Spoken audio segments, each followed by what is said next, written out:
বদরের যুদ্ধে মুসলমান 313 জন। কয়জন মুসলমান? কয়জন? 313 জন। তরবারি মাত্র 2 খেন বা 3 খেন, ঘোড়া 2টা, ঘোড়া 2টা বা 3টা, উট 2টা, মানুষ 313 জন। বদর মদিনার থেকে বেশ দূরে, সেই জায়গা পর্যন্ত গেছে পায়ে হেঁটে। এই ঘোড়া আর উটের উপরে শুধু জরুরি সামান নেছে। তরবারি প্রত্যেকের কাছে একখান না, তরবারি প্রত্যেকের কাছে একখান না, টোটাল বাহিনী মিলে 2-3 খান তরবারি। এই নিয়ে লড়তে গেছে কাদের সাথে? আবু জাহেলের বাহিনীর সাথে। 1000 সৈনিক এবং বাছাই করা, সে হলো সৌদি আরবের গভর্নর। মুসলমানদের সাথে লড়তে আসতেছে, বেদায় সেনাবাহিনীর ভিতরে একেবারে বাছাই করা সৈন্য শক্তিশালী যেগুলো, তাই নিয়ে আসছে। প্রত্যেকের হাতে তৎকালীন সর্বশ্রেষ্ঠ শক্তিশালী শক্ত তরবারি, প্রত্যেকের পাছার নিচে এক একটা করে ঘোড়া, মাল বহন করার জন্য উট আলাদা। এইভাবে এসে লড়তে আসছে। বেশিক্ষণ টিকতে পারে নাই, 2-5 দিন, 10 দিনও না, মাত্র 1 দিনের কিছুক্ষণ টাইমের ভিতরে 313 জন মুসলমানের 3 খান তরবারির সামনে তারা ধরাশায়ী হইয়া একেবারে 70 জন জায়গায় জাহান্নামী, 70 জন অ্যারেস্ট হয়ে গেছে, বাকিরা পলায় চলে গেছে, সমস্ত মাল ফেলায় দিয়ে গেছে, পরনের কাপড়টা পর্যন্ত পরে যেতে পারে নাই। ফাতাবিরু ইয়া উলিল আবসার, এ কাম করতে পারে কে? নিরস্ত্র যে থাকে, অস্ত্র যার কম থাকে, তার পক্ষে আল্লাহ থাকে। যদি আমি ভুল করি তাহলে আমার পক্ষে আল্লাহ থাকবে না। সরকারের সাথে সরকারি পাওয়ার, সরকারের সাথে সেনাবাহিনী, সরকারের সাথে বিডিআর, সরকারের পক্ষে র্যাব, সরকারের সাথে পুলিশ, সরকারের সাথে আনসার, সব কিছু নিরস্ত্র যুবকদের ধাক্কায়, স্লোগানে সরকার সবকিছু ছেড়ে দিয়ে চলে গেল। সরকার সবকিছু ছেড়ে দিয়ে চলে গেল। এ জায়গা কার কুদরত? কার কুদরত? এই কুদরত পাইয়া তোমরা বেশি ইত্রেইও না, লাফাইও না। বেশি এই কুদরত, আল্লাহর কুদরত দেখাই দিয়েছে। এখন ক্ষমতা পেয়ে যদি তোমরা আবার তাদের চাইতে বেশি বাড়াবাড়ি করো, আল্লাহ তাআলা কান ধরে আবার তাদেরকে এনে তোমাদেরকে তাদের হাতে মার খাওয়াইতে পারে। কথা বলেন ঠিক না? বেশি বিয়াদবি উশৃঙ্খলা করলে আল্লাহ তাআলা একদল দিয়ে আরেক দলকে সাইজ করে। আল্লাহ তাআলা নিজেই কখনো যুদ্ধই অস্ত্র নিয়ে আসে না যুদ্ধ করতে। আল্লাহ পাক রব্বুল আলামিন তার কুদরতে যুদ্ধ করায় বিনা অস্ত্রে। দেখেন এত বড় সরকারকে কিভাবে আল্লাহ তাআলা পতন ঘটায় দিয়েছে। ফাতাবিরু ইয়া উলিল আবসার, বলতে চাইছে ওই কথাটাই। শান্তি দেয় কে? অশান্তি কে দেয়? তো শান্তি যদি পাইতে চাও, 1 নম্বরে আল্লাহকে ঈমান দাও। আল্লাহ আছে না নাই? আল্লাহর কুদরত দেখতেছেন, চোখের সামনে দেখা যাচ্ছে কি যাচ্ছে না? আল্লাহ পাক আছে, বিশ্বাস রাখো। 2 নম্বরে আল্লাহকে ভয় করো। যুবক আল্লাহকে ভয় করো, বুড়ো আল্লাহকে ভয় পান, আরে সবাই আল্লাহকে ভয় পান। ভয় পার আরবি শব্দ হলো তাকওয়া। কি শব্দ? কোরআনের শব্দ তাকওয়া। কোরআন শরীফে যে বিষয়টা আল্লাহ তাআলা বেশি ইম্পর্টেন্ট মনে করেছেন, সেই বিষয়টাকে আল্লাহ তাআলা আলোচনা বেশি করেছেন। ইবাদতের ভিতরে শ্রেষ্ঠ ইবাদত নামাজ। এর জন্য নামাজের আলোচনা হয়েছে 82 বার। কতবার? 82 বার। জাকাতের পরিমাণ কম, জাকাত দাতার পরিমাণ কম, এজন্য জাকাতের আলোচনা এর চেয়ে কম হয়েছে। হজ কর্নেওয়ালার সংখ্যা আরো কম, এই জন্য হজের আলোচনা আরো কম হয়েছে। তো যে বিষয়টা বেশি ইম্পর্টেন্ট, ওইটার আলোচনা আল্লাহ তাআলা বেশি করেছেন। এমন করে কোরআন শরীফের ভিতরে তাকওয়া শব্দের আলোচনা আছে 62 বার। কতবার? তাকওয়া আছে 62 বার। তাকওয়াটা অত্যন্ত জরুরি। তাকওয়া যদি ভিতরে থাকে, আল্লাহর ভয় যদি ভিতরে থাকে, তাহলে ওই লোকটা কখনো অন্যায় করতে পারে না। এদিক তাকান, এই আপনাদেরই পাশে, আমি ফরিদপুর শহরে, আপনার ফরিদপুর জেলার মানুষ, ফরিদপুর শহরে গত 2-3 বছর আগে একটা মাহফিলে আসছি। মাহফিলে আমার খেদমত করতেছে একটা যুবকটার পাতলা ফিসফিসে দাঁড়িয়ে আছে, মাথায় তার টুপি ও পাগড়ি আছে, গায়ে তার জুব্বা। চেহারাটা আলেমদের চেহারা আর পাবলিকের চেহারা কিন্তু বোঝা যায়। পাবলিক যত সাজিয়ে গুজে, যত যুব্ব, বড় যুব্ব আর পাগড়ি পরেন না কেন, দেখলে চিনা যায় এটা পাবলিক। আর মৌলবী মাদ্রাসায় পড়ার পরে বাড়ি যে যদি ল্যাংটা হইও কেদার মধ্যে মাছ ধরে, তবু বোঝা যায় এটা মাদ্রাসায় পড়া। এ কয়েকদিনের মধ্যে কোয়ালিটি পাল্টে যায়। তো ওই ছেলেটারে দেখে আমি মনে করছি এটা মাদ্রাসার ছাত্র হবে, তার কথাবার্তা সবকিছু এরকম। আমাকে কখনো হুজুর বলে না, হযরত আমি কি খেদমত করব, হযরত এখন কি লাগবে, এটা মাদ্রাসার পরিভাষা।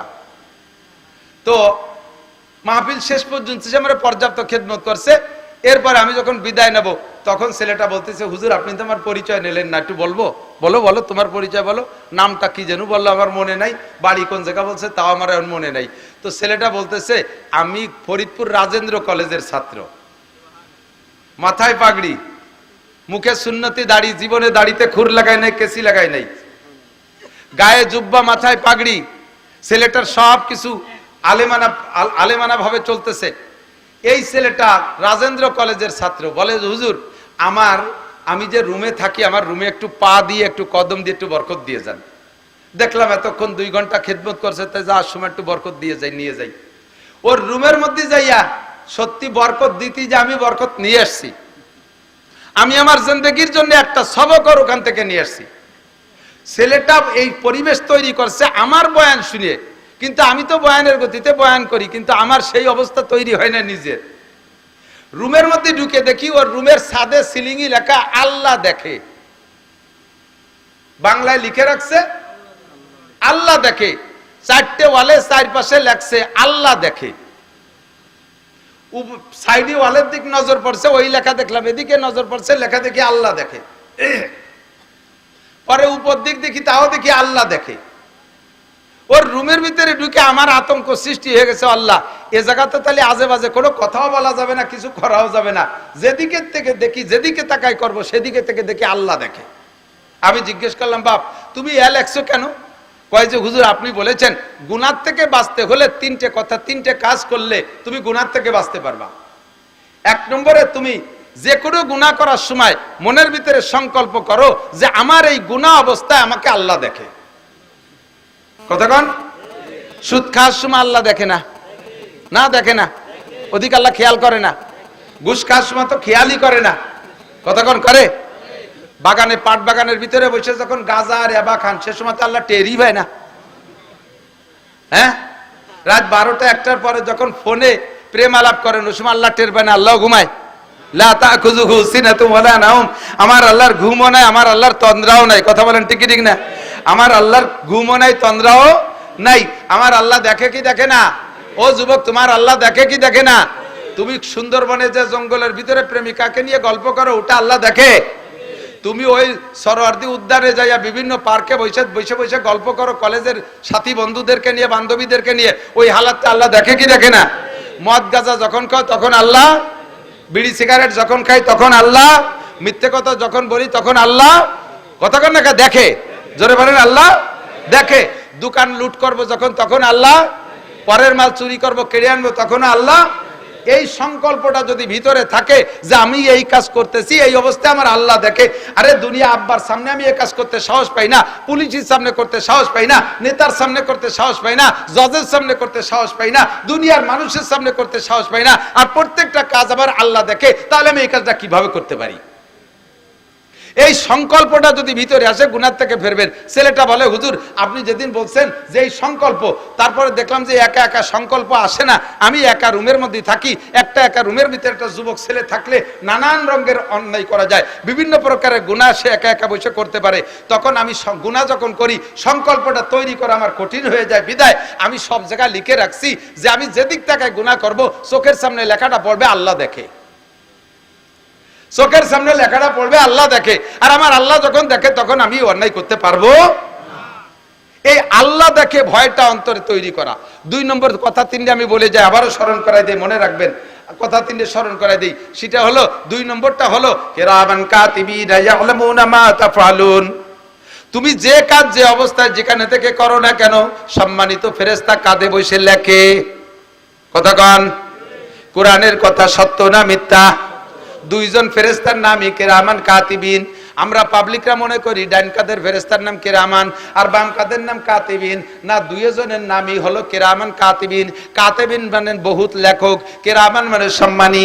প্রত্যেকের কাঁধে ফেরেশতা আছে, সমস্ত ফেরেশতাদেরকে সম্মিলিতভাবে বলা হয় কিরামান কাতিবিন ইয়ালামুনা মা তাফআলুন। তুমি যে কাজ করো তা তারা জানে, তুমি যা বলো তা তারা শুনে। আল্লাহ কয় মা ইয়ালফিজু মিন কাউলিন ইল্লা লাদাইহি রাকিবুন আতীদ। হে যুবক যুবতী, আবাল বৃদ্ধ বনিতা, রাজনীতি করো, গল্প করো, যা কিছু করো না কেন, সমস্ত কথা মুখ থেকে বেরোনোর সঙ্গে সঙ্গে কে শোনে? সঙ্গে সঙ্গে ওই ফেরেশতারা ওইটা লিখে ফেলে।